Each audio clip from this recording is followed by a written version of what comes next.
Hi friends, welcome back to my channel. இன்றைக்கி நம்ம சேனலில் பார்த்திங்கன்னா முருங்கைக்காய் வச்சு ஒரு கறி மாதிரி தான் பண்ண போகிறோம். தேங்காயெலாம் அரைச்சி ஊற்றி தான் பண்ண போகிறோம். இது வந்து பார்த்திங்கன்னா தேங்காய் கூடவே நம்ம வந்து மசாலா எல்லாமே அரைச்சி போட்டு தான் பண்ண போகிறோம். ரொம்பவே ஈஸியான மெத்தடில் தான் நான் வந்து சொல்லி கொடுத்துருக்கேன். இப்போ வந்து வீடியோக்குள்ளே போய்ட்டு எப்படி பண்ணலான்னு சொல்லிட்டு பார்க்கலாம். ஃபஸ்ட்டு பார்த்திங்கன்னா ஒரு மிக்ஸி ஜார் எடுத்துடுங்க. மிக்ஸி ஜார் எடுத்துகிட்டு பார்த்திங்கன்னா ஒரு 1.5 கப் அளவுக்கு தேங்காய் எடுத்துடுங்க. நான் இன்றைக்கி பண்ணுறது பார்த்திங்கன்னா ஒரு 8லேருந்து 10 பேர் கூட சாப்பிடலாம். அந்தளவுக்கு தான் நான் வந்து சொல்லிகிட்ருக்கேன்.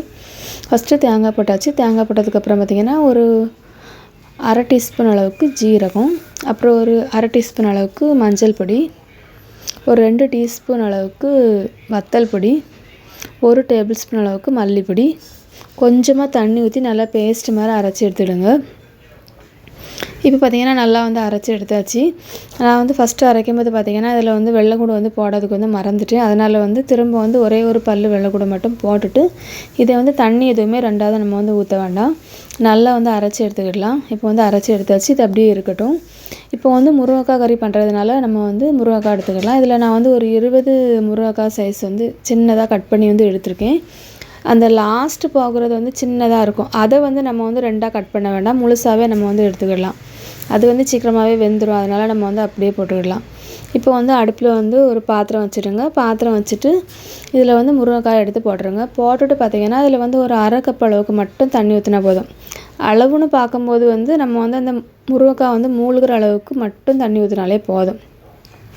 ஃபஸ்ட்டு வந்து இது வந்து நல்லா வந்து கொதிச்சதுக்கப்புறம் நம்ம வந்து மூடி வச்சு வேக வச்சு எடுக்கலாம். இப்போ பார்த்திங்கன்னா நல்லா வந்து கொதிக்க ஆரம்பிச்சிட்டு இதுக்கப்புறம் நம்ம மூடி வச்சு ஒரு 5லேருந்து ஒரு 6 நிமிஷம் மட்டும் அடுப்பில் வச்சாலே போதும். ஒரு மீடியம் ஃப்ளேமில் அது வந்து நல்லா வந்து வெந்துடும். இப்போ பார்த்தாலே தெரியும் முருங்கைக்காவோட கலரும் வந்து சேஞ்சாக இருக்கும். இந்த மாதிரி கத்தி வச்சு நம்ம வந்து குத்தி பார்க்கும்போது லாஸ்ட்டு எண்டு வரைக்கும் நல்லா வந்து இறங்கி கத்தி உள்ளே போகும். அந்த மாதிரி இருந்துச்சுன்னா நல்லா வெந்துட்டு இப்போ ஒரு லெமன் சைஸ் அளவுக்கு புளியை வந்து கரைச்சி வச்சுருக்கேன். அதையும் அதில் வந்து ஊற்றிக்கிடலாம். எக்ஸ்ட்ராவாக புளி வேணால் கூட கொஞ்சம் ஆட் பண்ணிக்கிடுங்க. இப்போ வந்து நம்ம வந்து கல் உப்பு போட்டுக்கிடலாம். போட்டுட்டு லைட்டாக வந்து மிக்ஸ் பண்ணிடுங்க. இது வந்து நல்லா வந்து கொஞ்சம் கொதிக்கட்டு. இப்போ பார்த்திங்கன்னா நல்லா வந்து இது வந்து கொதிச்சா தான் அந்த உப்பு எல்லாமே அந்த காயில் வந்து பிடிக்கும். அதுக்காக தான். இப்போ வந்து நம்ம வந்து அரைச்சி வச்சுருந்த அந்த தேங்காய் பேஸ்ட் வந்து இதில் வந்து போட்டுக்கிடலாம். தண்ணியோட அளவு வந்து நான் இதில் வந்து ஒரு 2 கப் அளவுக்கு எக்ஸ்ட்ரா வந்து ஆட் பண்ணியிருக்கேன். அந்த மிக்ஸி ஜார் வந்து அரைச்சதுலேயே தண்ணி வந்து இதுக்கு அதிகமாக ஊற்றினோம்னா ரொம்பவே தண்ணியாயிரும். இது வந்து ஓரளவுக்கு கொஞ்சம் திக்காக தான் இருக்கும், ரொம்ப தண்ணியாக இருக்காது. இப்போ வந்து நல்லா மிக்ஸ் பண்ணிவிடுங்க. உப்பு வந்து நம்ம வந்து ஃபஸ்ட்டும் போட்டிருப்போம். இதில் வந்து உப்பு காணாட்டு செக் பண்ணி போட்டுவிடுங்க. ஃபஸ்ட்டு வந்து நல்லா வந்து கொதிச்சதுக்கப்புறம் பார்த்திங்கன்னா தீயை வந்து கம்மி பண்ணிடணும். இந்த மாதிரி லைட்டாக வந்து நம்ம அப்பப்போ வந்து மிக்ஸ் பண்ணி விட்டுக்கிட்டே இருக்கணும். இந்த கறி பார்த்திங்கன்னா இப்போ ஒரு 10 நிமிஷம் மட்டும் நம்ம வந்து அடுப்புலேயே வந்து கொதிச்சா போதும். மூடி வைக்கணும் அந்த மாதிரிலாம் இல்லை.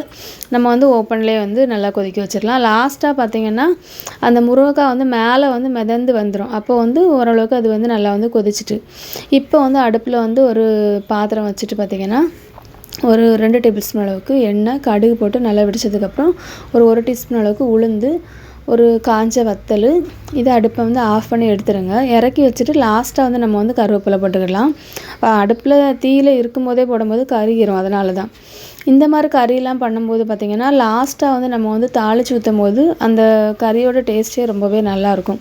அதுக்காக தான் நான் வந்து லாஸ்ட்டாக வந்து தாளித்து ஊற்றிருக்கேன். இந்த மாதிரி பண்ணுறப்ப அந்த எண்ணெய் எல்லாமே நமக்கு வந்து மேலே வந்து இருக்கும். ரொம்ப நேரம் கொதிக்க வைக்கணும் அந்த மாதிரிலாம் இல்லை. இப்போ வந்து சூப்பராக வந்து முருங்கைக்காய் கறி வந்து ரெடி ஆகிட்டு கண்டிப்பாக இந்த ரெசிபி வந்து நீங்களும் வந்து ட்ரை பண்ணி பாருங்கள். இந்த வீடியோ உங்களுக்கு பிடிச்சிருந்துச்சுன்னா லைக் பண்ணுங்கள், ஷேர் பண்ணுங்கள், கமெண்ட் பண்ணுங்கள், சப்ஸ்கிரைப் பண்ணுங்கள். தேங்க்ஸ் ஃபார் வாட்சிங்.